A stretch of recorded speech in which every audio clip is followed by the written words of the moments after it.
few brief, short words can sometimes have an amazing effect, far beyond perhaps what you might imagine. This past week, a conversation took place between former Secretaries of State at the Washington National Cathedral in Washington, D.C. Colin Powell, Madeleine Albright, and James Baker, assembled from previous administrations to talk about the impact of American foreign policy, particularly how American values should shape our foreign policy. In the course of this conversation, Colin Powell, who was a remarkable, brilliant, incisive general, and of course Secretary of State under the Bush administration, made note that in the 70s, President Ford included within a treaty with the Soviet Union two brief words, which apparently were either not observed by the Russians or were dismissed as insignificant. But they were inserted within a treaty which had monumental impact upon the Soviet Union and on the world ever after. Those two words were representative government. It was to be understood between the Soviet Union and the United States and other nations that their peoples should have a representative government. The people should be able to speak what they want and have their wishes observed by those who represent them in places of power. Colin Powell made the note that though Gerald Ford faced tremendous criticism for the treaty that he made with the Soviet Union, those little words inserted within that treaty had vast ramifications for the Soviet Union, as over time people began to demand representation.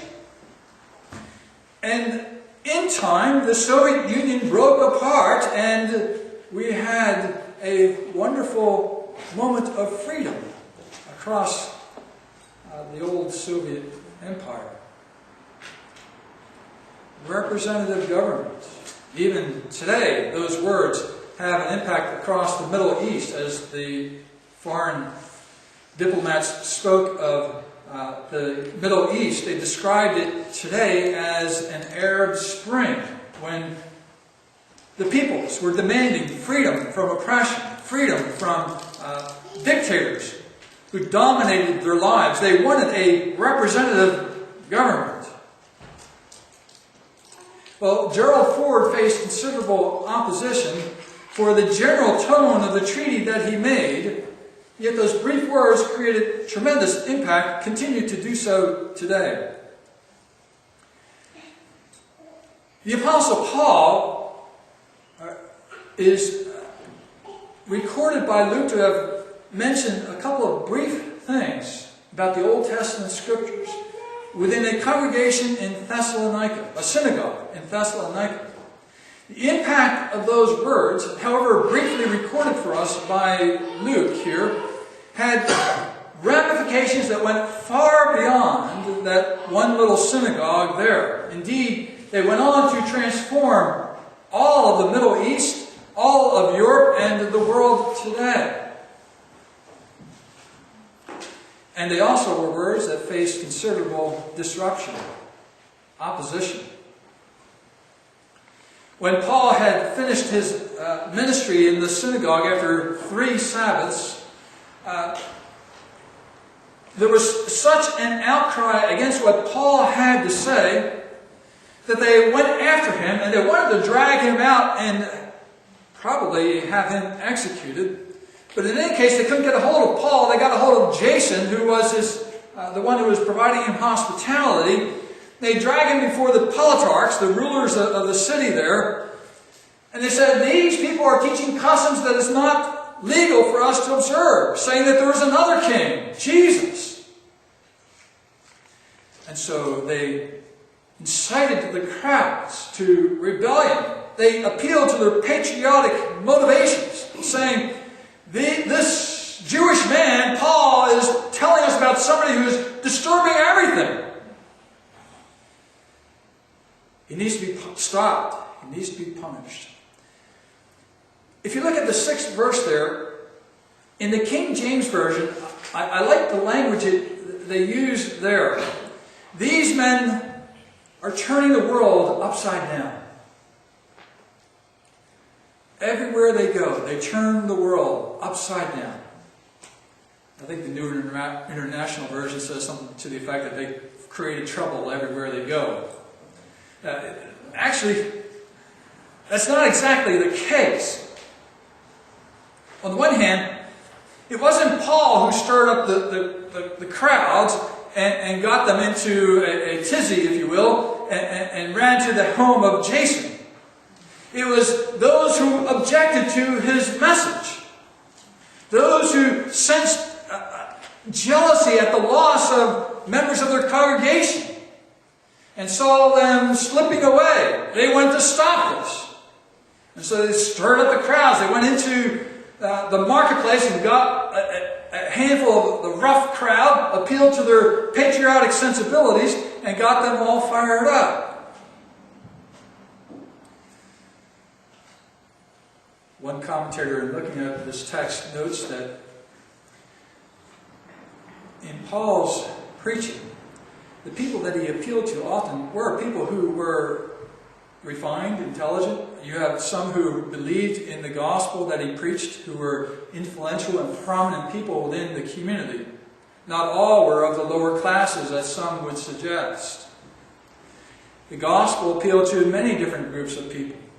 But here what you see is the opposition rallies around those who were, if you will, the worthless in the community, those who were of the more criminal sort. And they got stirred up and attempted to take Paul to task. What is it that Paul did? What did he say that was so inflammatory, that was so upsetting? Well, Luke describes what happens here. He says, first of all, this is part of a journey for the Apostle Paul. He had been in the city of Philippi just prior to this, about 100 miles to the north of Thessalonica, and there in Philippi, he was preaching the gospel there, and a woman who was possessed by a spirit, who was a fortune-telling woman, was going through the community following after Paul and Silas and saying, "These men are the great power of God. You need to listen to them."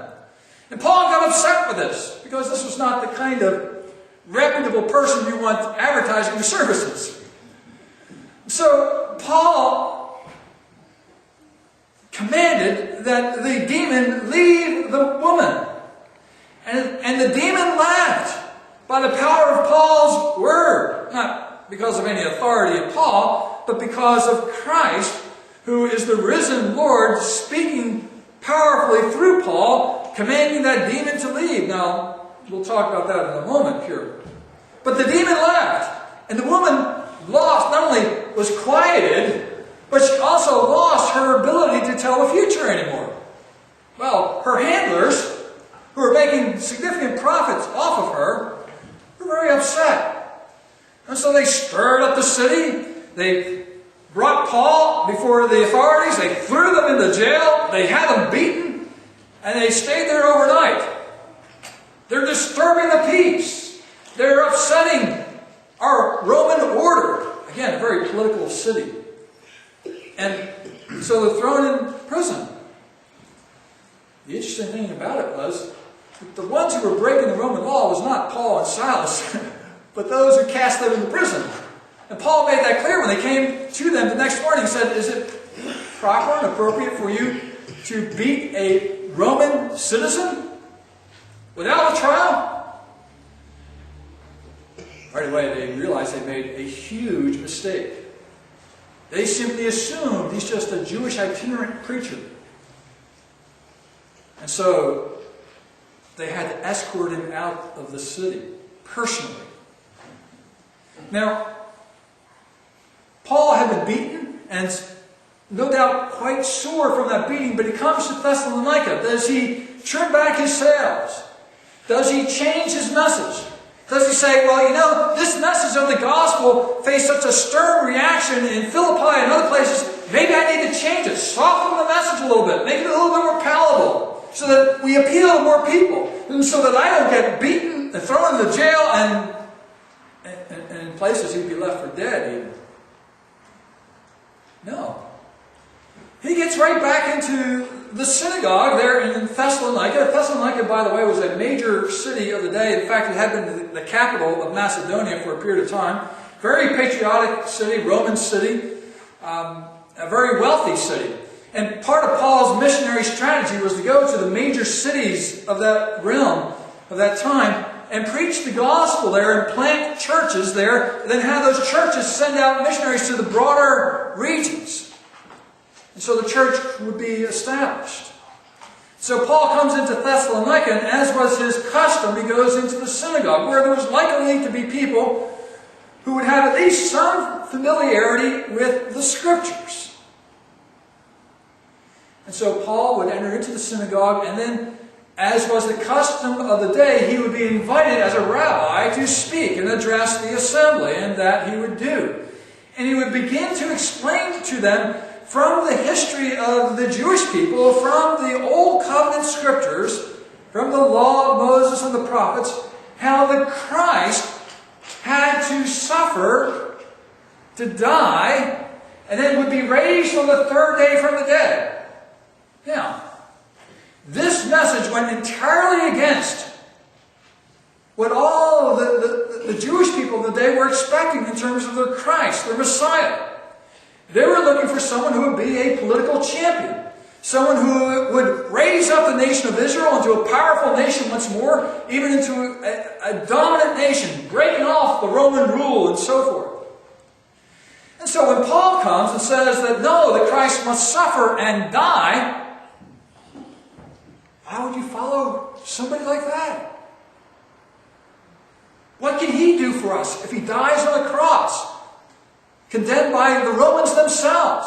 We want him to overthrow the Romans, not to be crucified by the Romans. That doesn't seem to make much sense, Paul.